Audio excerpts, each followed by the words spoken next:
language. I'll give you an example. There was a word that whenever people used, the Rebbe asked them not to use it. And believe me, I'm a writer, it's an important word, deadline. Think about it. You can imagine why the Rebbe didn't want people to use the word deadline. So you know that this was an example where the book impacted my life, and I stopped using the word deadline. You know what I came up with? Now I always use, instead of deadline, due date. Think about the difference. Deadline connotes death, due date connotes birth. Some months ago I spoke in El Paso, Texas about the book, and a few days later, with great joy, somebody forwarded to me an email from the Jewish Federation of El Paso, in which they said, we will no longer in any of our outgoing mail and in any of our internal memorandums use the word deadline. From now on, we only use due date. A man once came to the Rebbe. I made a point in my book, I used virtually no anonymous material. Everybody had to stand behind the story because there's no reason in particular to trust an anonymous story. At the very least, they tend to be exaggerated. At the worst, they might not even be true. There was one story I could not identify who it happened with, but it was so characteristic of the Rebbe that I suspect it's true. It's widely circulated, but I never could get to the bottom of it. A man was complaining to the Rebbe that he had raised his children to be committed Jews, and now they weren't, and they were turning away, and he's sort of despairing, and he hits against his head, and he says, "Es ist schwer zu sein ein Yid." You know what they say? It's hard to be a Jew. That's one of those Yiddish expressions that many people know in English. How many of you have ever heard that expression, it's hard to be a Jew? Okay, many. So the Rebbe said to the man, I'm just curious, do you often use that expression? So the man said, yes, it is hard to be a Jew. The Rebbe said, so then why are you so surprised that your son doesn't want to be a Jew? He said, why don't you try saying, es ist gut zu sein ein Yid, it's good to be a Jew, and see if you can maybe change and create a somewhat different environment in the household. What was another characteristic of the Rebbe? An unusual one that set him off. He had a rare capacity to express disagreement without being disagreeable. We all know people who, when they're unhappy about a situation, are very vociferous in expressing their unhappiness, and they often don't care if they rupture relations with other people. And we know people who are so afraid of doing that, they remain passive. The Rebbe was neither. The Rebbe made his unhappiness with issues when he was unhappy about them known. He did that, but he also didn't rupture relationships. What was the secret of it in the case of the Rebbe? The Rebbe used to say, I speak about shitot, I don't speak about people. I speak about approaches, I don't speak about individuals. The Rebbe would never attack people in a speech by name. He would attack a position someone had taken. He would criticize. Attack, is a more hostile sort of term. He would criticize a position, but not by name. And what did I learn? A fascinating thing. I came across a number of instances where people whose positions had been very sharply criticized by the Rebbe, and suddenly I found a year later, the Rebbe was working closely with them on another issue. Because once you attack people by name, it becomes very hard. Let me look at some of the attacks going on in the United States between Republicans and Democrats. Vicious things that get said. It's very hard after that for people to find areas where they can work together. A rabbi writes a letter to the Rebbe, sharply critical of a certain position the Rebbe's pursuing, and the Rebbe writes back, on this issue we disagree, there are still 612 issues on which we agree. He would look for commonalities. And that was at the essence of it. He wouldn't backtrack. He wouldn't backtrack from what he believed, and he might well try and convince the person that the areas in which they have commonality should also influence them to take a different position on that issue. But he didn't see his opponents as enemies.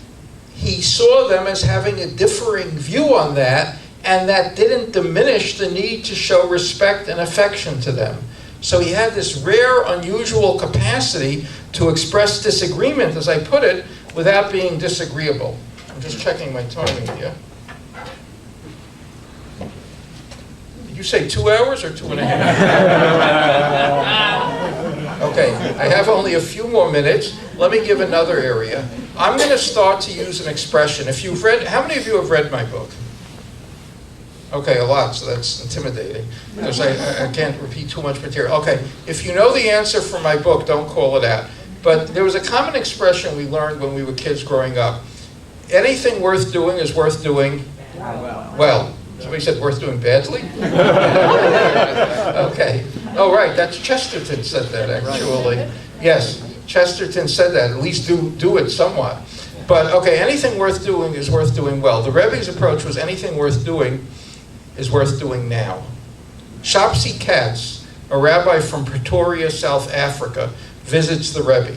It was during the period when South Africa was a apartheid state, and Shopsy Katz was a prison chaplain in South Africa, the Jewish prison chaplain.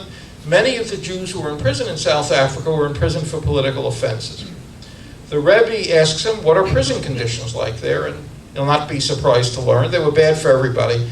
I'm sure for the blacks of South Africa, they were 10 times worse. They were terrible for them, but it was not good to be a white person in a South African prison either. The Rebbe said, what holidays does the government recognize for the Jews? And he says it recognizes 3, Rosh Hashanah, Yom Kippur, and Pesach. Otherwise, they're treated, I think you had to do forced labor. You know, it was very bad. The Rebbe said, what about Hanukkah? He says, no, they don't recognize Hanukkah. This was in late December. It was a day before Hanukkah. And the Rebbe said, do you know how important it is to have Hanukkah in a prison? Do you know how important it is to light a candle that gives light in a prison that's totally dark environment? And he speaks so emotionally and so movingly to Katz that Katz promises that next year he will do everything in his power to get the overall commissioner of the jails to allow the Jewish prisoners to light Hanukkah candles. The Rebbe says, but what about this year? So Katz says, well, Hanukkah's tomorrow and I'm here in Brooklyn. The Rebbe says, do you know the phone number of the head of the prisons? Katz did. He actually knew the man's office number, but he even knew his home phone. So the Rebbe said, call him. So Katz was a little discomforted, but he promised that he'd make the call the following morning. The Rebbe says, no, call him now. He says, I can't call him now. It's the middle of the night in South Africa. It was like 3 a.m. in South Africa. The Rebbe said, that's even better. He'll realize how important it must be. You can imagine how much any of us would have dreaded making such a phone call. Calling your work superior at 3 a.m. to wake him up. He did call. And he explained that he was with a rabbi who was one of the great rabbis in the world. Anyway, the prison official, whose name was Sefton, agreed that he was going to light the candles to be lit. Anything worth doing is worth doing now. It's, I know that this teaching applies to me almost every day of my life. And there are times to this day when I resist it. I don't do it. I know I should do something, but I don't. I was very moved. One of the people who I sent the book to in advance of publication to give it a comment, if she liked it, was Ruth Messenger. How many of you are familiar with Ruth? Of the American Jewish World Service. Ruth was in political life. She was the Manhattan Borough president. She ran for mayor against Giuliani, and was not normally associated with. She was always been very strongly Jewish, but not traditional, and certainly in the sense in which the Rebbe was. But she read through the whole book, and she said, I want you to know it's already changed my behavior. I said, what in particular? She said, anything worth doing is worth doing now. She said, I've stopped trying to delay doing things. I had a very moving encounter a few years ago while writing the book with Avram Berkowitz. Avram Berkowitz is an unusual sort of shliach. He runs all over the world. He often represents Chabad at international functions. He's doing work in the UN. He looks like your typical chassid, with an untrimmed beard, and yet he's been working at the UN trying to use political connections that he's made to get Christians in danger from ISIS admitted to have the immigration quotas raised for them in a variety of countries. He's a very unusual figure. Berkowitz told me of an incident that happened in his life when he was about 20. He did not yet have smicha. He was not yet an ordained rabbi. And he used to go for the summers to Alaska with a friend of his. And they would go to outlying communities in Alaska. Yosef Greenberg is the main Chabad, is the preeminent, is the first Chabad Shliach in Anchorage, but they would go to smaller communities in Alaska. Chabadniks are not known for being shy. One Chabad rabbi once explained to a friend of mine, he had moved, it was in the Florida area, and he was very friendly with a friend of mine who's a conservative rabbi there. And my friend, the conservative rabbi, said, you know, you've been here 2 years and you've done more fundraising than I've done. I've been here 10. He said, how? He said, let me tell you one thing. If you're trained at the age of 14 to stop people on the street and say, are you Jewish, you overcome inhibitions. And if you are overly shy, you probably won't become a shliach. So, in any case, Berkowitz and his friend find a Jewish pilot who works for a domestic Alaskan airline, and he ends up agreeing that when he's flying to smaller cities, if there are empty seats on the plane, he'll let them go, and they can stay for a few hours, and then when he takes off, they'll take off with him. So they end up going to, there's a reason I'm not mentioning the name of the city, I know it, but I'll explain at the end why I'm not mentioning it. So they go to a city in northwest Alaska, and they get out, and it's a small city primarily populated by Native Americans. Native Americans in Alaska means Eskimos. What's the correct word? Inuits. Yeah. And so they find the mayor, and they ask the mayor if there are any Jews in the city, and the mayor says, none that I know of. It's only a few thousand people. But the mayor knows enough to recognize that these are Jews, and obviously religious Jews, and he says, you know, the children in this city never will meet Jews. Would you be willing to go speak at the local school and explain a little about who the Jewish people are? So they end up at the local elementary school, and they're both very friendly guys, and they start talking to the kids, and the kids do an Eskimo dance for them, and they do a Hasidic dance, and then it's coming time to leave, and Berkowitz says, but he knows he has always a mission from the Rebbe, so he says, have any of you here ever met a Jew? And a girl raises her hand and says, I know a Jew, and he says, who? She said, my mother. Her mother was standing there because her mother was a teacher at the school, a 5th grade teacher. So their presentation ends. He goes over to the mother with the girl, and they're talking, and the mother explains that she comes from the lower 48, which is how they refer to the continental U.S., and that she was a lover of nature. She came out of a Jewish background. She was proud of her Jewishness. She had fallen in love with a local man. And then she says to Berkowitz, and remember, he's only about 20, she says, my daughter might never meet a rabbi in her life. Tell her something that she can always be proud to be Jewish. So think about it for the moment. What would you say? You got this one chance. You got one shot at saying something to a girl who's probably about 10 or 11 years old. So Berkowitz said to her a little about Shabbat, how one day every week the Jews devote to something higher than themselves. And then he says, and how is the Sabbath inaugurated? By women lighting candles. And where does it begin? It begins where the sun first sets, in the most east. So the girl knew geography because her mother taught geography there. She read probably New Zealand or Australia. And he said, you're right. And then it spreads across Asia. Candles are lit in Israel. And then it spreads across Europe. And then it comes to North America, comes to New York, Chicago, Seattle, Anchorage. And he said, and then it comes to this might be the last place in the world where candles are being lit. And every Friday night, the whole Jewish world is waiting for you to light candles. And that's really, in a sense, what the Rebbe did. He made every Jew feel that every action that they did was important, and that the viability of the Jewish people depended on every Jew really feeling important. It was one of the things I was looking forward to. When I mentioned earlier that I had been in Alaska, the rabbi there knows this girl, stays in touch with her.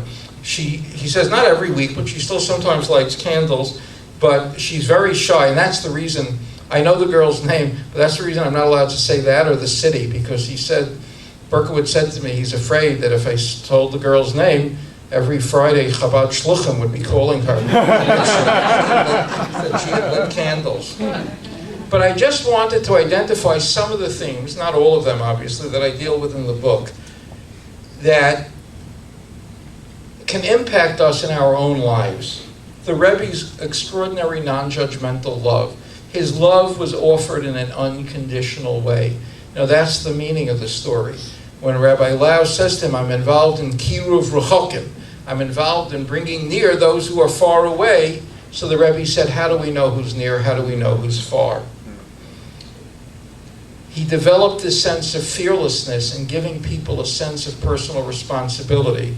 When the young Jonathan Sacks says, I found myself in a situation, the Rebbe said, say you placed yourself in a situation. And Sacks told me that since that event, he has never allowed himself to use that expression, I found myself in a situation. The Rebbe's notion of how to disagree without being disagreeable, by depersonalizing conflicts. A conflict is always going to be somewhat uncomfortable, but it becomes acrimonious when you turn it into a personal fight, when you question the motives of the other person. You can disagree without assuming that the other person is an evil person. And the Rebbe did that. So when a rabbi writes to him of a sharp disagreement, he reminds the man there are 612 areas where we agree. He always wants to focus on the commonalities.